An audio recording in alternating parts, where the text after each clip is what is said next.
All right, welcome back. We continue live right here, Pittsburgh CW. Bob Pompeani, Gene Collier with you, and we're going to line 5 right now. Jim in the South Hills is next on the Sports Call. Go ahead, Jim. How are you? No, great, Bob. First of all, I got to let you guys know that I kind of give you guys a test since I'm an old guy, follow sports in Pittsburgh my whole life, on which you two know the most in sports every night. You guys are spectacular. Like 50-50. Hey. You guys are both great. And nobody writes like Gene Collier. And I was just going to tell you. I got to tell you, there are some great writers in this town, but the way he does it he is the best. Totally I can't wait to read his article. But Gene is this is how smart he is with baseball. He's the one guy you started asking him back in late May, where do you think the Pirates are going to be? Where do you think the Pirates are going to be? And he said, I'm going to wait till mid or late July. Well, here he is. He's right again. That's the smart answer. So he went one up on you today, Pom. Good luck on beating him if you guys were playing golf. Anyway, the other thing is the Milwaukee got beat on a walk-off mistake. 5-4, I see. So the Brewers have a lot of flaws. Mistake, so I kind of like that. And then the last thing about where the Pirates are going to go from here is I think they have to spend the money. We all know that. Anybody that pays attention knows where the problem is.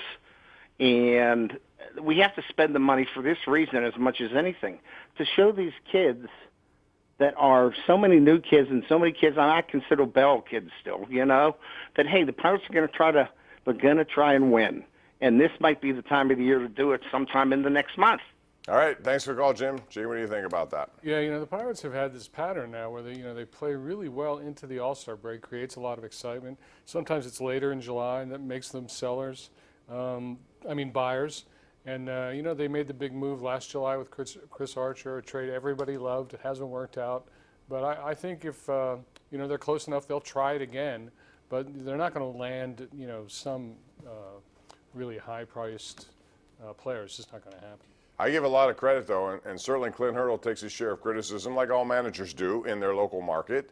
But I think a lot of their credit right now has to go to him as somebody who's been very good, keeping this team focused, knowing them, how to play them, and developing the guys who are here right now. Because you look at guys, first of all, Reynolds comes up, and the only reason he plays is because of an injury, but he plays, and he continues to play. Same with Newman. Newman, same way. He kept believing in Newman. I remember him talking to me once. He said, don't give up on that kid. You'll see he'll be back. This is when he got off to a rocky start, Gene. Yeah.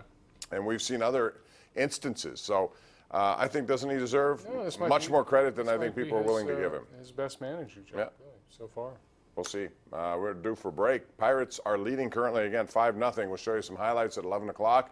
If they win, they'll gain a full game on the Brewers and be 4 out of first. Remember, the Brewers come to Pittsburgh this weekend for a 3-game series also. Business is picking up, as they say, in the National League Central. We'll be right back.